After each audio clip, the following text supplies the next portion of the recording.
ஆர்எஸ்எஸ்னுடைய மிகப்பெரிய திட்டம் மீண்டும் தமிழ்நாட்டால் முறியடிக்கப்பட்டிருக்கிறது.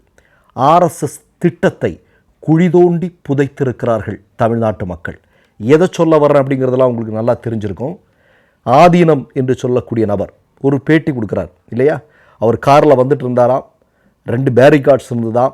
அதையெல்லாம் தாண்டி இன்னொரு கார், ஏதாவது சினிமாவில் திரைக்கதை மாதிரி தான், ரஜினிகாந்த் படத்துல எல்லாம் பார்க்குற மாதிரி, ரஜினி விஜய் படத்தில் பார்க்குற மாதிரி அவர் சொல்கிறார். அப்படி பின்னாடி இந்த பக்கம் இருந்து ஒரு கார் வருதான், வந்து நேராக இடிக்கிறாங்களாம். இடித்ததுமே இவர் நிலை குலைந்து மயங்கி போயிட்டாராம். ஆனால் அவர் என்ன சொல்கிறார் அப்படின்னா, உள்ளே வந்து இடித்த காருக்குள்ள தலையில் தொப்பி, இந்த இடத்துல தாடி, 2 பேர் இருந்திருந்தாங்க. அதாவது இடித்து நிலை குலைந்து மயக்கமாகி போன ஒரு ஆள், உள்ளே இருந்தது தாடியும் தொப்பியும் இருந்த ஆள் அப்படின்னு சொல்லி சொல்கிறார். இதனுடைய திட்டம் என்ன? ஆதீனத்தினுடைய திட்டம் என்ன?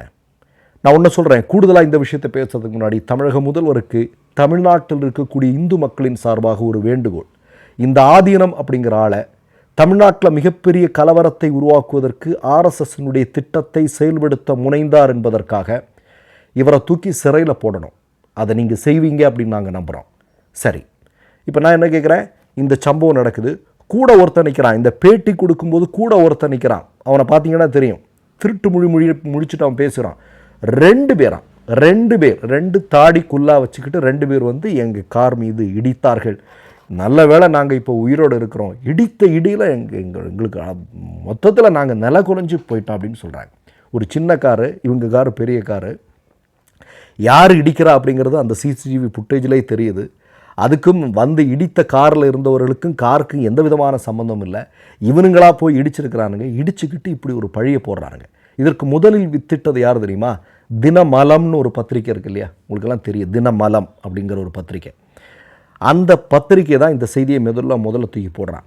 அதுக்கப்புறம் அது மெதுவாக பற்றி படர ஆரம்பிக்குது.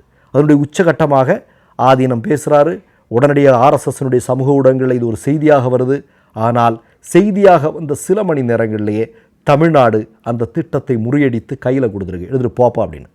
இதில் போதாக்குறைக்கு தமிழ்நாட்டு அரசையும் தமிழ்நாட்டினுடைய காவல்துறையும் நான் என்ன கம்ப்ளைண்ட் பண்ணிட்டேங்க, ஆனால் எந்த மாதிரி நடவடிக்கையெல்லாம் இவங்க எடுக்க போகிறாங்களான்னு தெரியல.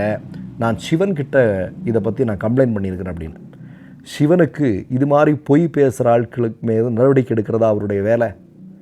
அவர் இந்த நேரத்தில் யோசிச்சிருப்பார், சிவன் பொய்யனே, இப்படியெல்லாம் நீ இருக்கிறியே, உனக்கு வெக்கம் இல்லையா, உனக்கு சூடு சொரணம் இல்லையா, ஆர்எஸ்எஸ்ஸுக்காக எவனாவது வேலை செய்வானா அப்படின்னு சிவன் கேட்டிருப்பார், நிச்சயமாக கேட்டிருப்பார். இப்போ நான்